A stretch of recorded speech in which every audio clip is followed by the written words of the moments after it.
welcome to Josh's Property Podcast.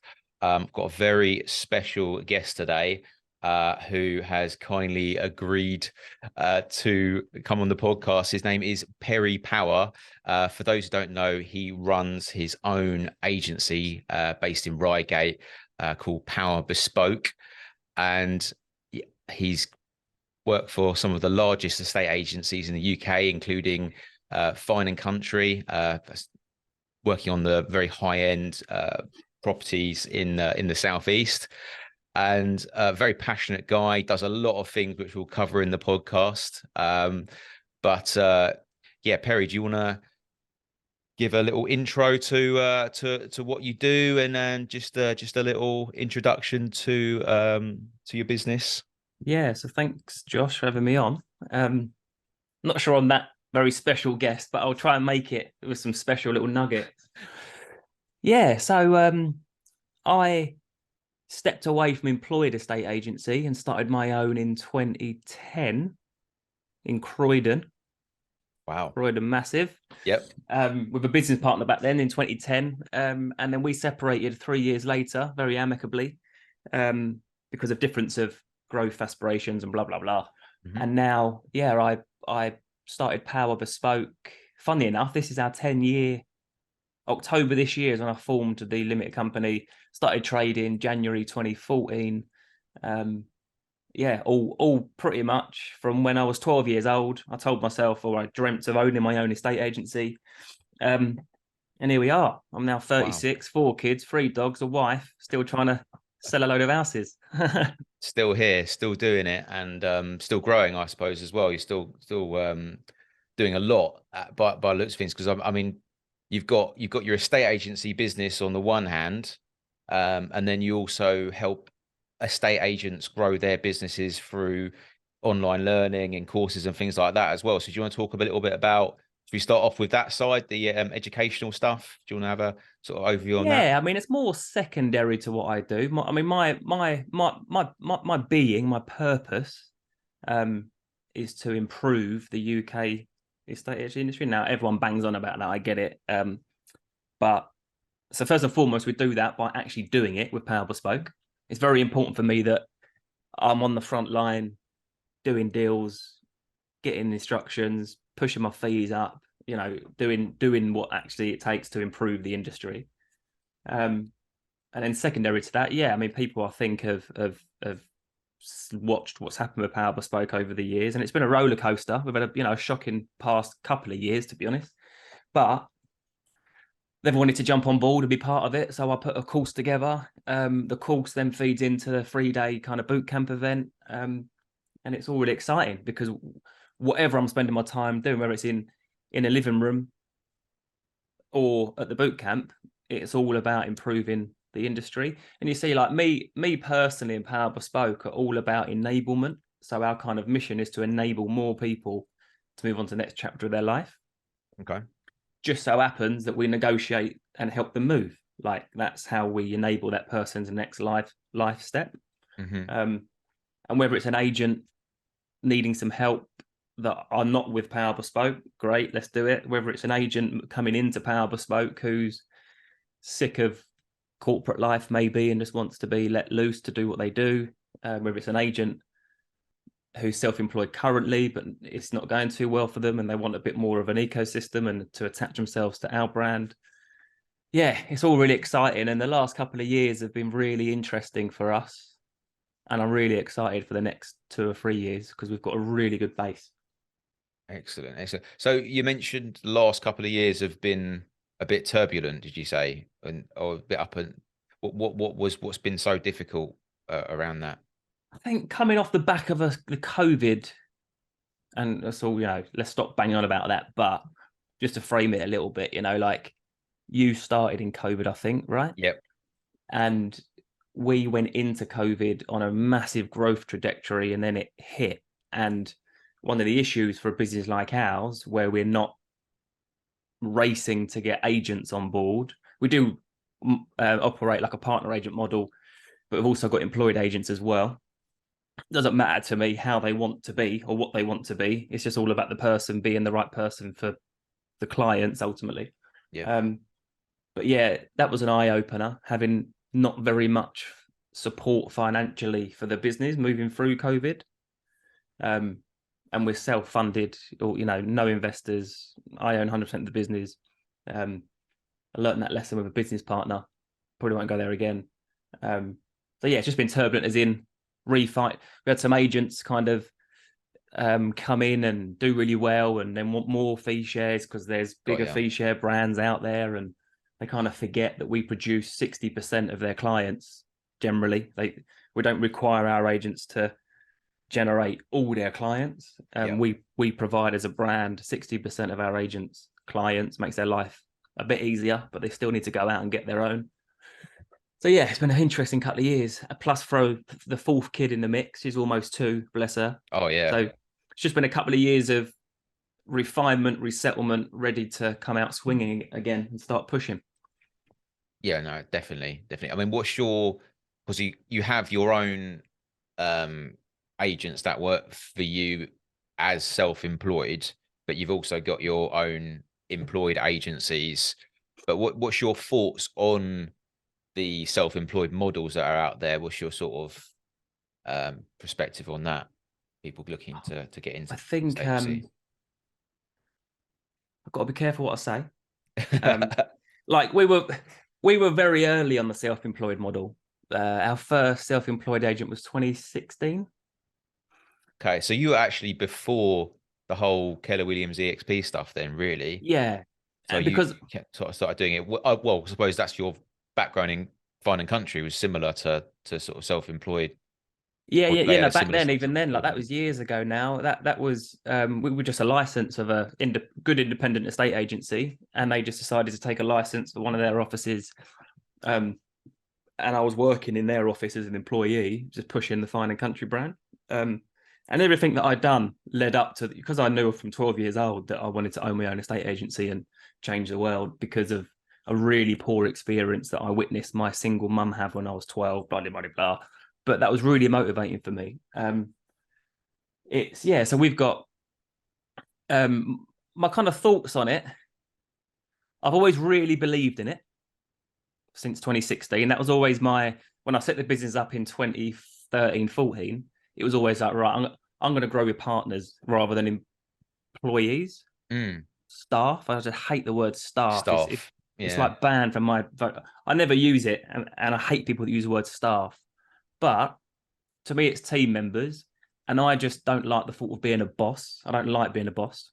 I'd rather have people next to me doing it with me. So I was listening and selling and getting a reputation, and I just want them to come and do this with us.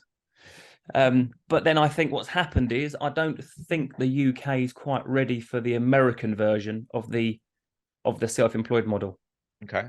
I think it's got long. I think it's there or thereabouts, but I think we're a whole different country, and it's got legs. But I don't think it's going to be the dominant model for a long time to come yet.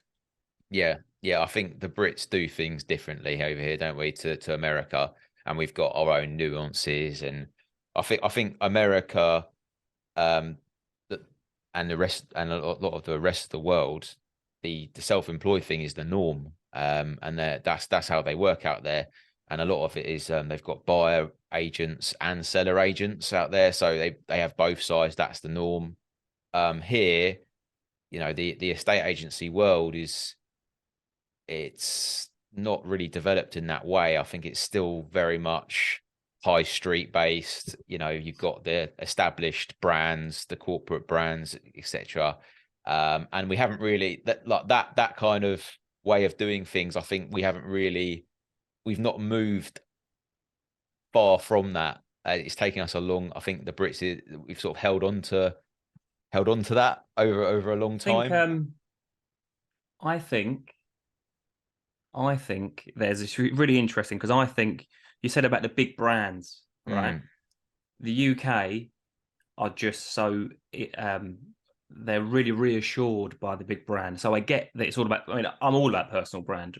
Like I do so much for my personal brand, but also for the Power Bespoke brand, because I know that clients take reassurance in safety of brand.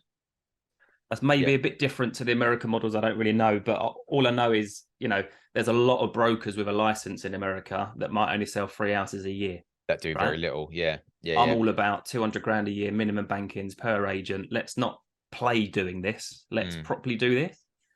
And I think there's too much do a bit of estate agency as your secondary income and pay your £300 a month. And it's just not my bag. It's so far against what I believe UK estate agency should be about. And I also think we're at risk because we're unlicensed and whatever, unlike the Americans. I think we're at risk of fucking the industry more longer term by not having proper controls over the quality of person that's going in your living room. Yep, it's a fair point. No, it's a fair point, because I suppose anyone, could start up their own estate agency business in the UK without any experience, and then within a week they could be sitting in front of you, sitting in your living room, pitching to you, and they might not have the foggiest clue of what's going on. And I think that is a bit of a recipe for disaster. But with that said, I have met some agents that have done very well without any prior experience to working in agency. They've just learned everything that they've needed to learn within the model. I'm not. I've had agents. One of our agents now had never done estate agency before joining us. So I'm not in the camp of you've got to have experience, you don't need to have it. It's just all about the person. And as long as they understand that if you haven't done it before, your cold start as a self-employed estate agent, it's painful anyway, going self-employed. It's going to be more painful if you've got no prior background, reputation, experience. And I think what's where I've sat back and watched a little bit the last couple of years, it's been good to have the fourth baby. It's given me a chance to, sit back. Since 2020, we've had 118 agents join our waiting list. Wow. And I've been the one slowing it down until kind of now, I guess. Probably this year we'll start growing again. We've had 11 join since our waiting list since the start. And I call it a waiting list because we're not recruiting consistently. We have had 11 join this year so far, looking to all over the country, bear in mind, and we're very southeast focused as well. So a lot of those they're not in our plan for the next couple of years. But one big difference I think that's really important for the UK models is that we serve the home mover first and foremost. So and we're very honest about that, to say, look, our whole setup and being is to serve the client, not the agent. A lot of the American models, and it's fine because they, all work in different ways. Their sole purpose is to serve the agent and hope that the agent serves the client. Yep. But we're the other way around. Is we're very focused on the client and the home mover. Look after them. They'll keep coming back. That'll make the agent's life easier because they'll get loads more clients coming to Power Bespoke. And whether someone's selling a house in Brighton or South London, they need to have the Power Bespoke experience. Yep. It just so happens that in Brighton they're dealing with Simon, and in South London they're dealing with Georgie. But the brand controls and the 300 5-star brand reviews, it all helps new agents coming on to properly leverage that. Yeah. So you sort of working to better the customer experience and the client themselves, rather than rather than making a platform for the agents and serving the agents and making it their that sort of model. So try to sort of, when I'm speaking to, I'm like, you're not going to join us to start a business. If you want to do that, I'll help you do that. Come to the 3-day boot camp and I'll help you with what I've done with Power Bespoke to start a brand from cold. Yeah. So you're not going to start a business. You're going to work and you're going to build within ours. Got you. So you are a business, you're self-employed. And if you want to deal with only detached £1 million houses, high five. If you want to deal with only leasehold flats in London, high five to that as well. it's your agenda, it's your plan, and by attaching yourself to us, we'll help you achieve it. And if you want to grow a team eventually, you can grow a team as well. But we're not kind of start your own business. It's like join ours, be successful, be part of ours, and then see giving you a what the platform, future holds. Giving you a leg up basically into starting your own business under the Power Bespoke brand rather than if in going time completely alone. you want to license it or franchise it, who knows? Like, that's just not part of our plan at the minute, because I don't think the UK really is ready for that. There's a bit of a stepping stone. You know, if you're going to go self-employed, in my opinion, do it with a brand that can generate you a good number of clients per month to make your life a bit easier. If you want to go self-employed and go and cold start, then that's a whole different proposition. So we're very hot on, we're here to serve the client first and foremost, but 60% of our clients that our agents deal with aren't generated by them. Yes, you guys and your marketing efforts are bringing in the leads, and then you're distributing those leads to the appropriate person within your network. So I mean, I suppose where you've got different models, and I think you've got, you know, global models like Keller Williams, EXP, etc. There's only going to be so much they can do to sort of generate quality leads for the guys working for them. And I think the emphasis is a lot on generating your own business, and that can be quite tough, especially someone's new into the industry, doesn't know what they're doing.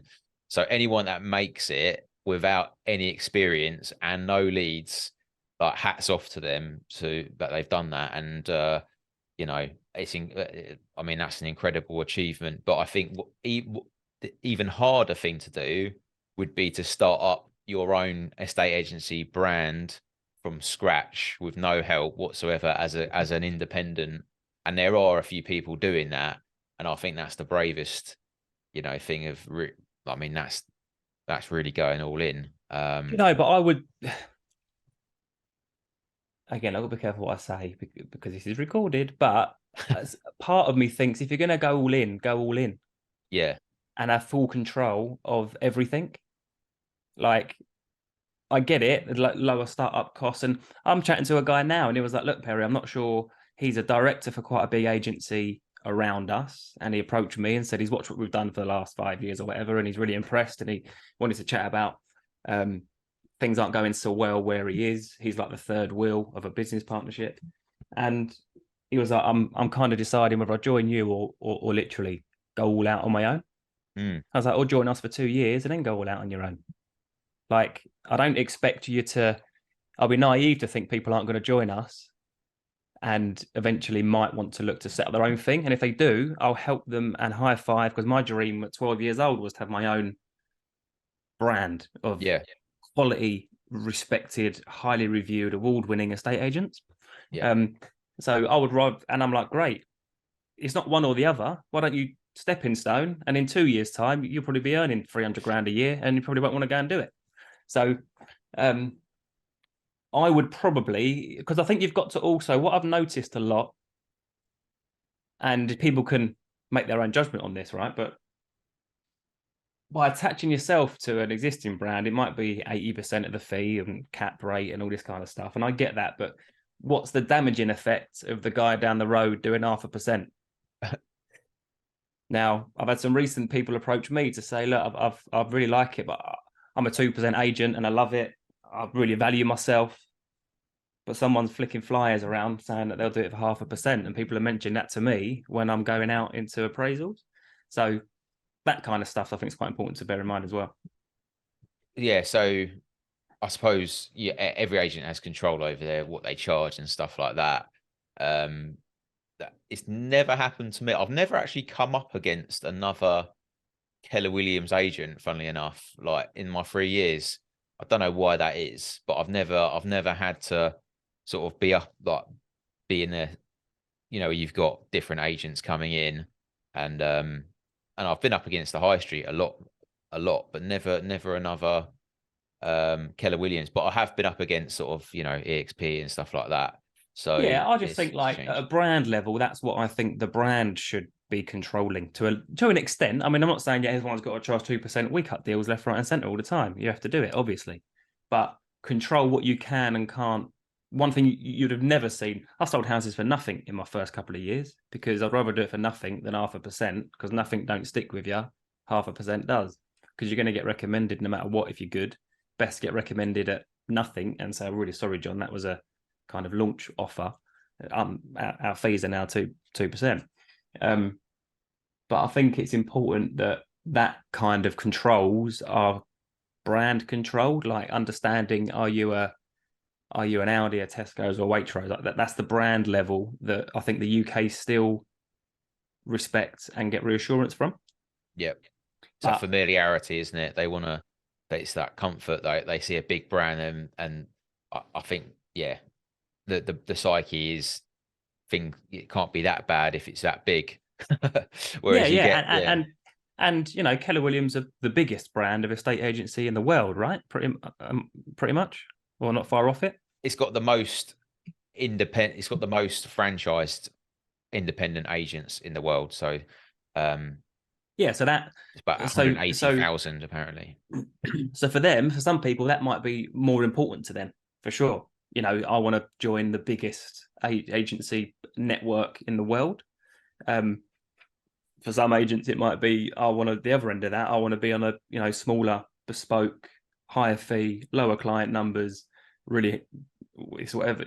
It's each of their own, and this is why it's not. People assume, I would say, from the 118, there might be about 20 agents there that I've looked at their kind of application form and thought they'll be worth a chat in the future. Yeah, Because people, I think, assume that because you run the self-employed model and it's like a seller. Not every seller's right for us as a company, and not every agent is right for us, but they might be perfect for the one down the road. yeah, definitely. I think the real barrier to entry though, I like from my perspective, as in going into completely independent and doing my own brand and stuff like that. Because a lot of people ask me, why don't you do it? Is the costs. Like it's paying for right move, it's paying, paying staff, it's having all the other marketing things you got to spend, etc., etc.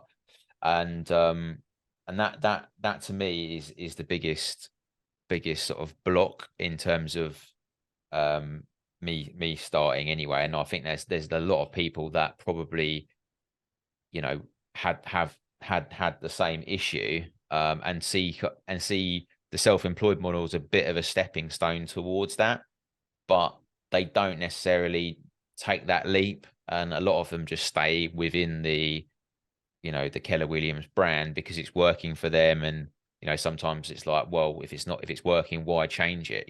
That's probably where people get stuck, making that leap. Yeah, I'm a massive and look, it's everyone's like. We've got agents that want to earn 50 grand a year. Happy days. We've got agents that want to earn 200 grand a year. Happy days. Like the great thing with partner agency models is that it is all about the agent. Now for us, it's not a case of we just make sure that their aspirations fit in with our aspirations to an extent. Um, I don't I don't when the business is getting to a stage now, and I'm speaking to more agents, and some are currently self-employed, some are not even agents, some are employed agents. It's just really, I judge by my own standards a lot of the time, and I'm learning that to grow a business, you need to stop doing that, because I'm like, well, why wouldn't you want to do 200 grand a year at least and only sell 100 grand? Like Yeah, 200 grand should be your kind of hard deck, and 250, 300 grand should be your stretch goal. But that's just not tickling their fancy. If they can get a bit of time freedom, and earn 50 grand a year and they're happy, then I'm happy for them. But I find it quite odd. But yeah, because different my own ambitions. Yeah, perceptions different is you've got to ambitions. be pushing up your average fee. There's only three ways to grow as an agent: increase your volume, increase your fees, increase your average property value, or a bit of both. Let's just keep pushing that average fee from 5 grand to 7 grand to 9 grand to what I charge now is 15 grand. So but they're quite happy charging 7.5 grand maybe as an average fee for the next 5 years. And that's what I love about agency is you can set your own limits, set your own goals as partner agents. Obviously, our employed team have to kind of work towards our business strategic goals ultimately. Hence why I have some employed and some self-employed, because we're not just a platform for agents. Yeah, definitely. And when you started doing your own business, yeah, you chose to have your own. You chose to have a serviced office rather than a high street. Was that strategic thinking like on your behalf, or what was the sort of thought process there with regards to the office itself? Yeah, definitely strategic. Like, so the history was I was at the time I was managing an office.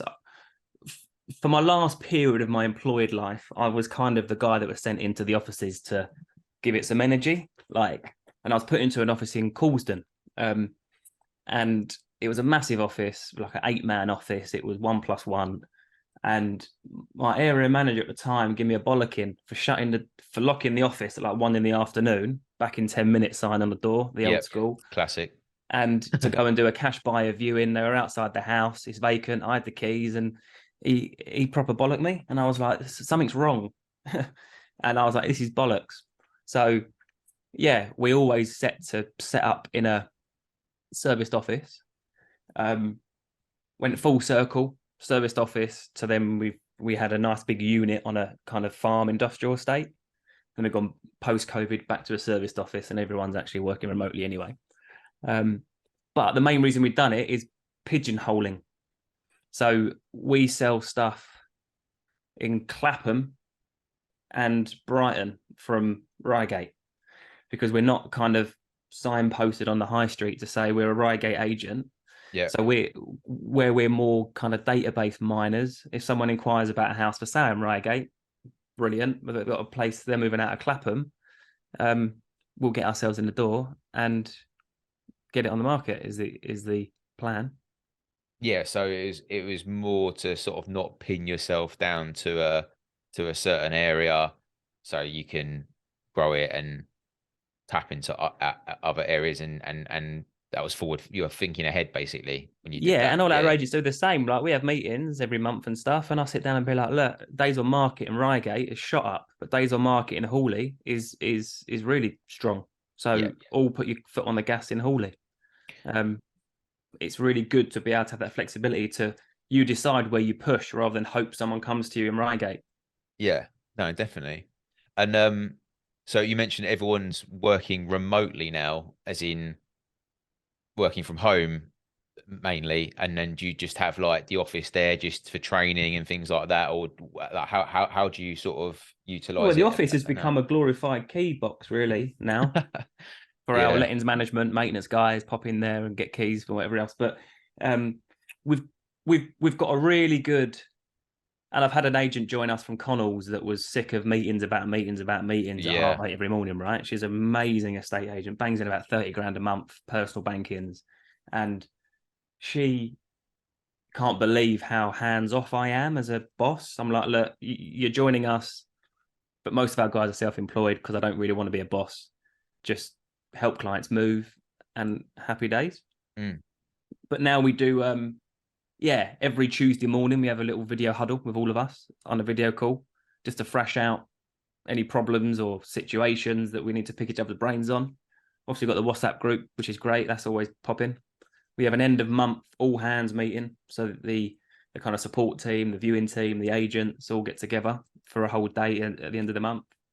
We have bi-monthly pizza nights. So yeah, we've kind of found that nice cadence and rhythm where we're not getting it in each other's way every day, but we've also got a good level of support for each other. yeah, And it's tricky for me because I'm not I'm not someone that sits in the ivory tower and just, you know, I'm listing and selling. I've got yeah, 3 offers on a house that I'm trying to neg today. So it's like running a business because I want to grow it, but also want to do deals and sell houses myself. But as you know, in this market, that takes a lot of time, even to sell one house at the minute. Days for on sure. market's longer, client contacts more. Needy. Interesting question for you, actually. What do you think an agent's capacity level is in terms of holding stock for sale and sales in the pipeline? So until you start thinking, Jesus Christ, my weekends are gone, my evenings are gone. Like, what's a yeah, fair capacity level, do you think? I think to have a maximum of 10 on the market, I think is a lot. That's a lot to deal with, and especially if you're talking about delivering a very high level of service, you can't you can't take on too many over that, because the service level's then going to drop, and then that defeats the whole sort of object of what you're trying to pitch, which is a personal service, and it's bespoke, and you get me as your point of contact. And if I'm not responding to someone within 24 hours, there's a huge problem, because my normal response rate is pretty much instant, as in I'll get back to people pretty much straight away. I think if you get over 10, you're going to struggle to keep those going through, especially if you've got a big pipeline as well on top of that, because then you're trying to service the pipeline. The I have thought about this, and Keller Williams, they actually employ a sales progressor. So you can give your sales to a sales progressor, but again, I think that kind of defeats the object of what you're pitching is, I'm the accountability piece.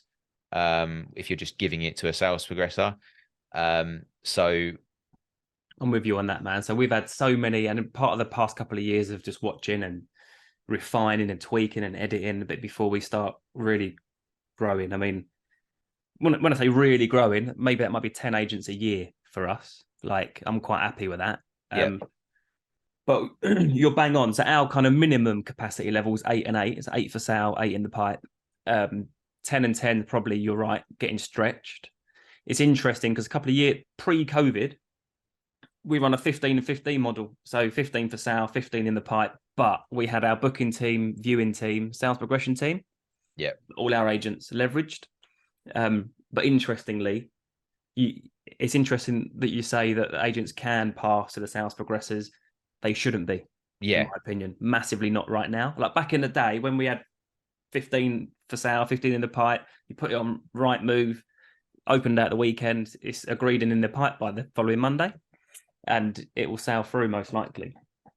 But that's why our capacity levels have dropped to 8 and 8, because we are, and so we should be, in my opinion.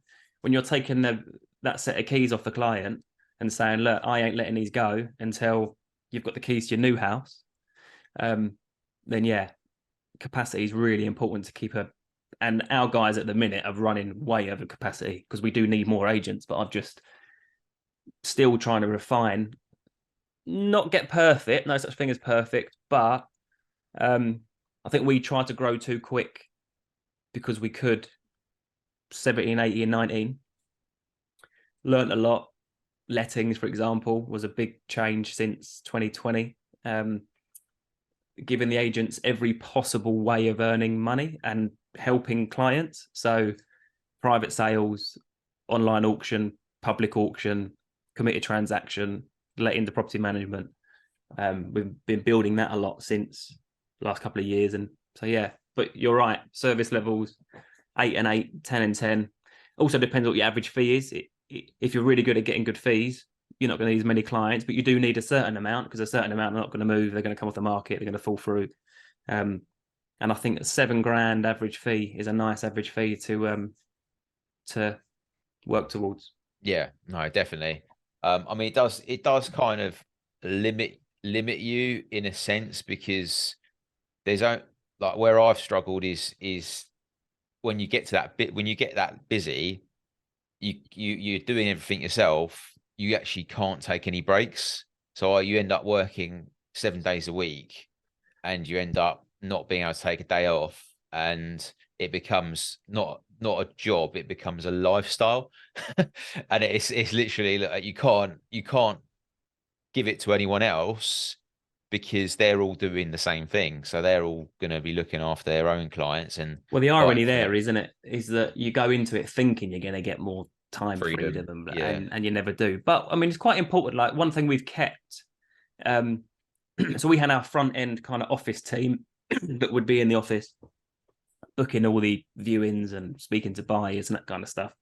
That's changed, and we've now, our agents deal with their own inquiries. I think that's really important in a tough market that you're doing that. But what we've kept is our viewing team, which is amazing. Like, they just buzz around every day of the week, maybe from Brighton to South London, just doing viewings, because that's the one area that you can buy back your time. And as long as you're using that time productively and not just sitting watching Netflix, you will get a huge return on that viewing support. Interesting. And the clients, like, they're out bank holiday Monday, Friday, Sunday, like, whilst I've got 4 kids and they also need my attention at times. And I introduce them. So I introduce the whole team on my set to sell meeting or whatever. And I'm like, look, I've got 4 kids. Here's my weekly schedule. I share it with the clients. I play tennis on a Wednesday. I take my kids football on Sundays and Saturdays. So when I'm not around, Jenny and Julie will be doing my viewings, and they're great. They'll visit the house before the viewing start and blah, blah, blah.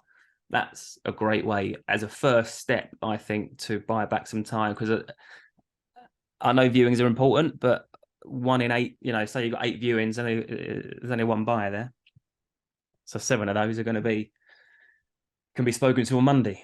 Yeah, definitely. I mean, look, there's something to be said about doing the viewings and giving that sort of feedback directly to the seller, and potentially building relationships with those buyers who might have something to sell, etc., etc. So I think there's probably opportunities there where, if you just gave it to someone to do, they're probably not gonna have the same sort of level of, I don't know what the word is. I get it, but yeah. This is where your business gets to a stage where you think, what's the priority here? And to me, on a Saturday, what's more important is I take my kids. I've got 3 kids that have clubs, and not, I would say 80% of those people viewing with Jenny with houses to sell, I've already booked them before Saturday anyway. It's down to me then, because I know I'm not going to be there. Yep. I can't say, convert that appraisal for me. It's down to me to get that in the diary before the viewing even takes place. Yeah. Or you've got 3 bites at the cherry for those properties to sell not on market, on booking the viewing, on doing the viewing, and on following up the viewing. Yeah. So you've still got, with her helping with your time and leveraging your time, so you get a chilled out day with your family. You've still got the lion's share of opportunity there to get it converted.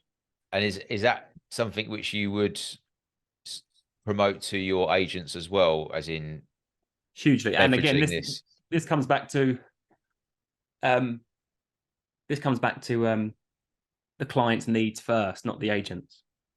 So it's not up for discussion. If you've got viewings and you can't do them on Saturday, get the girls to do them. Yeah, because the client wants their house sold. Just because you want to be a bit tight and not pay the fee for, and we cover half the cost of all our agents' marketing costs, all our agents' property marketing costs, all our agents' viewing support costs. So it's like, I would rather it be done on the Sunday than done on the following Wednesday from a business perspective and the client perspective. So let's just do it that way. Yeah. Yeah, no, definitely. And the client gets every client, because the client experience is so important to me.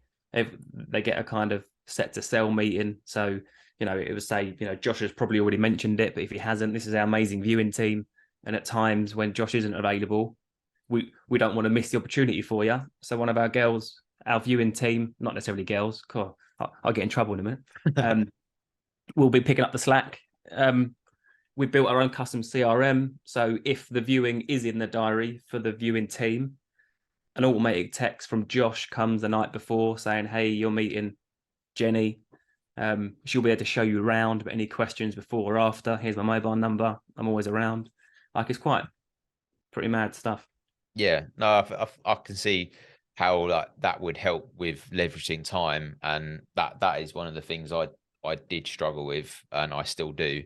Trying to find time for outside of the business, and if I want to go away and stuff like that, it's I suppose where you've got that, you can lean on that facility a bit more. That's why we put the ecosystem in place for the agents to be great agents, but also to have a bit of a life. Like, I know I couldn't be without, and it's a bit of a personal thing as well. because I wouldn't be able to do it with 4 kids like I used to do it when I had no kids. But with this support structure, I can. Yeah. And agents have to find the confidence and understand that the seller doesn't really care. All they care about is that Josh is overseeing my move.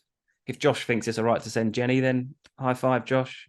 And if you're getting the right clients, honestly, and you're introducing the team in the right way, as long as Josh is there doing the follow-ups and negotiating the deal, then that's the main thing. Yeah, definitely. So with regards to providing your agents with leads, as in seller leads and things like that, like what are the ways you're doing that that have been successful for them and yourselves? So we do a lot of direct mail from the brand. We do a lot of Google ads.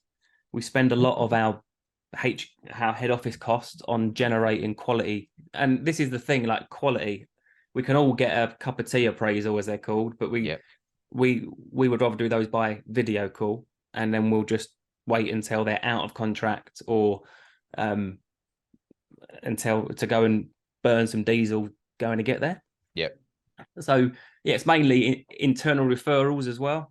Like that goes down well. So if Simon's on the south coast, if he's got a client he's given good service to, then they want to sell a property in Croydon, he'll pass that to Georgie, and it's a recommended client, so the chance of conversion's a lot higher, the fees going to be a lot higher. Yeah, just stuff like that. Direct mail. They do splits with each other as well, as in would they share a bit? Yeah, that's right. So the marketing budget you put behind it, as in the direct mail and the Google ads, I'm guessing like Facebook ads, stuff like that, that the agent themselves, would they have to contribute towards it as well? No. Or is it? No, not so that's the brand level stuff. But then if they want to go and do a 10,000 leaflet campaign in Beckenham, yeah, then we share the cost of that. Okay. So we've got our kind of same with videos on properties. If obviously we've got our premium marketing options for sellers, but if an agent's like, I need this to promote the property, but myself as well, you know, property videos are mainly there to promote the agent as well as the property. Then yeah, if it's 700 quid, it's 350 each, because we're investing in the marketing of the agent and the property. I'm really hot on that.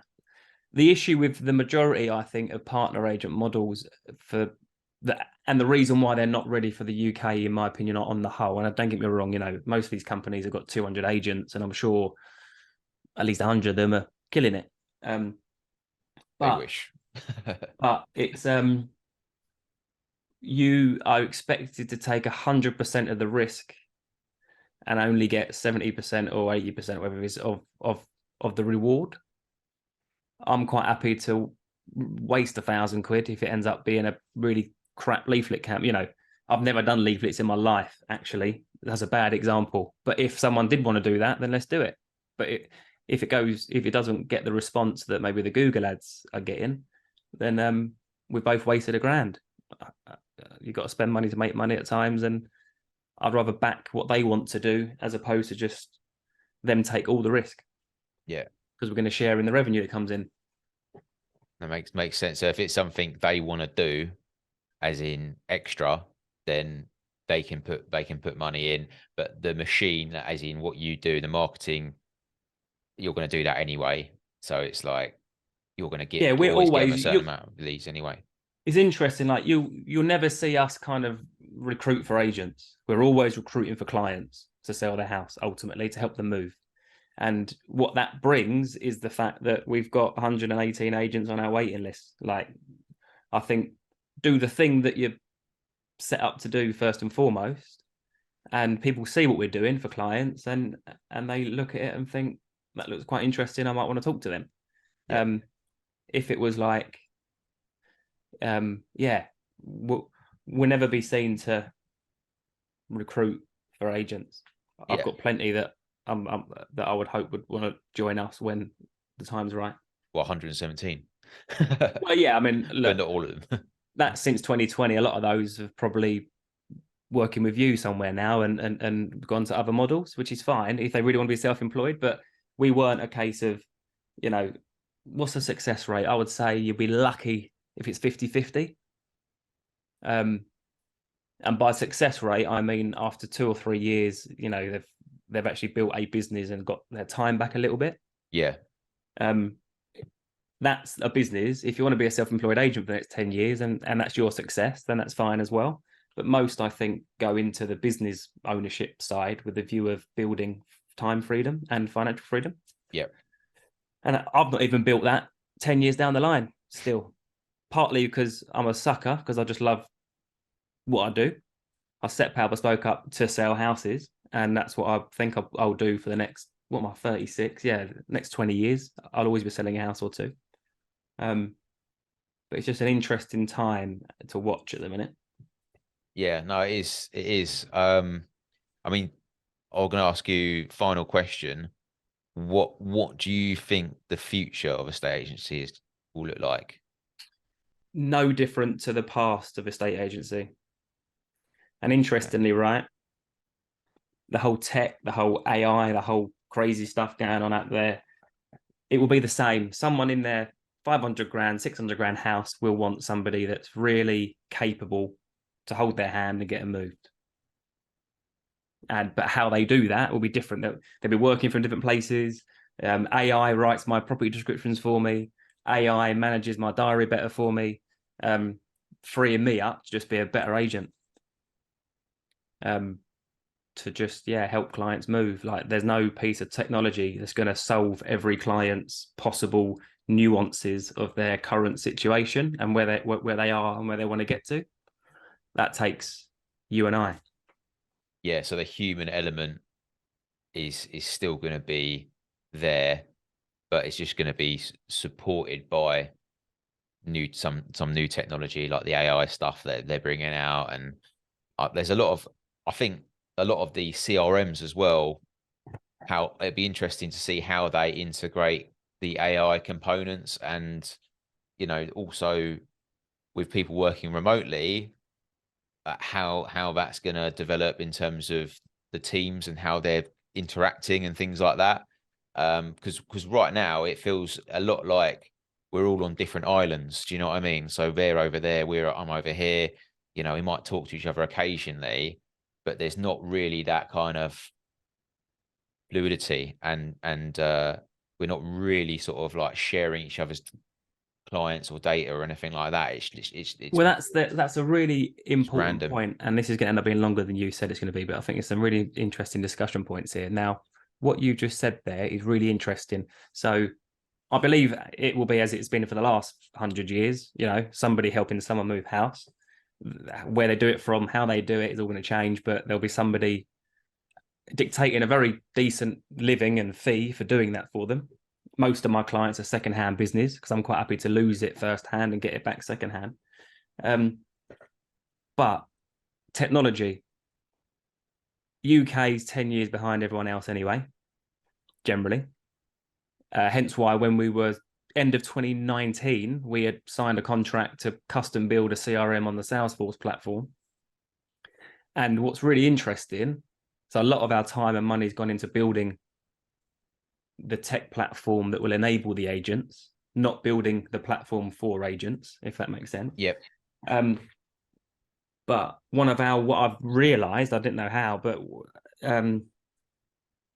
you've got access to every buyer on the whole database. Like, it might be that a buyer just inquired on a house with me at 1.5 million and they're not on market yet in Beckenham. Fill your boots. Like, hey, John, you've just viewed a house with Perry. How about I come and see you next Tuesday at 4 to discuss getting your place sold?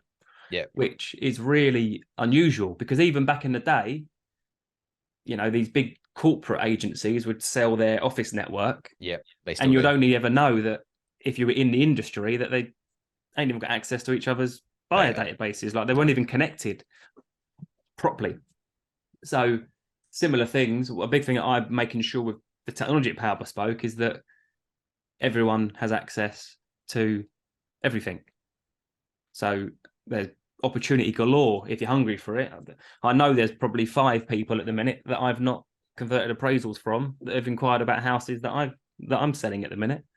I need to Yeah. get my arse in gear. But if I miss the boat and someone else does it, then high five to them. At least someone's done it.